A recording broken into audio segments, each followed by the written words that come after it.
ತಾಲೂಕು ಮಟ್ಟದ ಅತ್ಯುತ್ತಮ ಶಿಕ್ಷಕಿ ಎಂದು ಪ್ರಶಸ್ತಿಯನ್ನು ಕೊಟ್ಟಿದ್ದಾರೆ. ಪ್ರತಿನಿತ್ಯ ಮಕ್ಕಳಲ್ಲಿ ನಾವು ಕಲಿಸೋದುವಾಗ ಈ ಮಗು ಎಷ್ಟು ಕಲ್ತಿದೆ, ಎಷ್ಟು ಕಲಿತಾ ಇದೆ, ಆ ಮಗು ಕಲಿತು ನಮ್ಮಿಂದ ಕಲಿತು ಆ ಮಗು ಮುಂದೆ ಹೋಗಿ ಏನು ಮಾಡಿದೆ, ಏನು ಆಗ್ತಾಯಿದೆ ಆ ಮಗುವಿಗೆ ಅನ್ನೋದನ್ನು ನಾವು ಮೊದಲು ನಾವು ತಿಳ್ಕೊಂಡಾಗ ನನ್ನ ಒಂದು 27 ವರ್ಷ ಸರ್ವೀಸಲ್ಲಿ ಆ ಮಕ್ಕಳು ತುಂಬ ಜನ ಗೌರ್ಮೆಂಟ್ ಜಾಬ್ಗೆ ಹೋಗಿದ್ದಾರೆ, ಕೆಲವು ಮಕ್ಕಳು ಪ್ರೈವೇಟಲ್ಲಿ ಕೆಲಸ ಮಾಡ್ತಿದ್ದಾರೆ.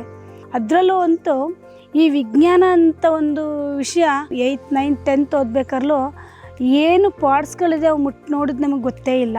ಕೆಮಿಕಲ್ಸ್ ಅಂದರೆ ಏನು ಗೊತ್ತಿರಲಿಲ್ಲ, ಮತ್ತು ರಾಸಾಯನಿಕ ವಸ್ತುಗಳು ಅನ್ನೋದು ಸಹ ನಮಗೆ ಗೊತ್ತಿರಲಿಲ್ಲ. ಅದರಲ್ಲಿ ಏನಂದು ನಾವು ನಮ್ಮ ಸರ್ ಒಬ್ಬರು ಹೈಸ್ಕೂಲ್ನಲ್ಲಿ 10th ಓದಬೇಕಾದ್ರೆ ಕಪ್ಪೆನ ತಂದು ಕುಯ್ದು ತೋರಿಸ್ಬಿಟ್ಟಿದ್ರು. ಅದು ನಿಜ ಇವತ್ತಿನವರೆಗೂ ಹಾಗೇ ಉಳಿದಿದೆ, ಚಳಿಯಾಗಿ ಉಳಿದಿದೆ.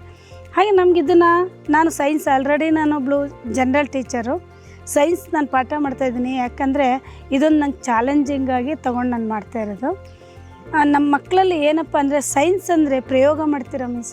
ಹೌದು ಕಣ್ರೆ, ಇವತ್ತು ಪ್ರಯೋಗ ಇದೆ ಮಿಸ್. ಹಾಗಾದರೆ ನಾವು ಇವತ್ತು ಪ್ರಯೋಗ ಮಾಡೋಣ, ಏನು ಮಾಡೋಣ, ಯಾವ್ದು ಮಾಡೋಣ ಅಂತ ನಾನು ಏನು ಹೇಳ್ತೀನಿ ಇವತ್ತು ಈ ಪಾಠಕ್ಕಿಂತ ಬೇಕು ಅಂದರೆ ಹೋಗಿ ಅವ್ರ ಬುಕ್ಸಲ್ಲಿ ನೋಡಿಕೊಂಡು ಆ ಪಾರ್ಟ್ಸ್ಗಳನ್ನ ತೊಗೊಂಡು ಬರ್ತಾರಲ್ಲ, ಅದು ನಿಜವಾಗ್ಲೂ ಆ ಮಕ್ಕಳಲ್ಲಿರುವಂಥದ್ದು.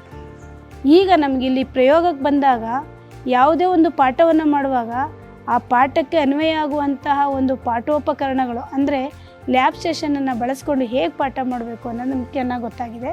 ಪ್ರಯೋಗದಲ್ಲಿ ಇನ್ನೊಂದು ಏನಪ್ಪ ಮಾಡ್ತಿದ್ದಾರೆ ಅಂದರೆ ಮಕ್ಕಳನ್ನು ಮುಂದೆ ತರಬೇಕು ಅನ್ನೋ ಒಂದು ಆಲೋಚನೆಯನ್ನು ಮಾಡಿ ಆ ಸರ್ಕಾರಿ ಶಾಲೆ ಮಕ್ಕಳನ್ನೇ ಆಯ್ಕೆ ಮಾಡ್ಕೊಂಡಿರೋದ್ರಿಂದ ಅವರಿಗೆ ತುಂಬ ಹೃದಯದ ಧನ್ಯವಾದಗಳನ್ನ ನಾವು ಹೇಳಬೇಕು. ಯಾಕಂದರೆ ವಿಜ್ಞಾನವನ್ನು ಮಕ್ಕಳೇ ಮಾಡಿ ತಿಳಿಯುವಂತಹ ಒಂದು ಕಾರ್ಯವನ್ನು ಮಾಡಿಕೊಟ್ಟಿದ್ದಾರೆ.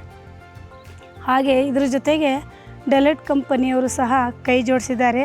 ಅವರ ಎರಡೂ ಸಂಸ್ಥೆಗಳಿಗೂ ಸಹ ನಮ್ಮ ಶಾಲೆಯ ಪರವಾಗಿ, ನಮ್ಮ ಮುಖ್ಯ ಶಿಕ್ಷಕರ ಪರವಾಗಿ ಹಾಗೂ ನಮ್ಮ ಎಲ್ಲ ಶಿಕ್ಷಕರು ಮತ್ತು ಮಕ್ಕಳ ಪರವಾಗಿ ತುಂಬ ಹೃದಯದ ಧನ್ಯವಾದಗಳನ್ನು ಅರ್ಪಿಸ್ತೇನೆ ನಾನು.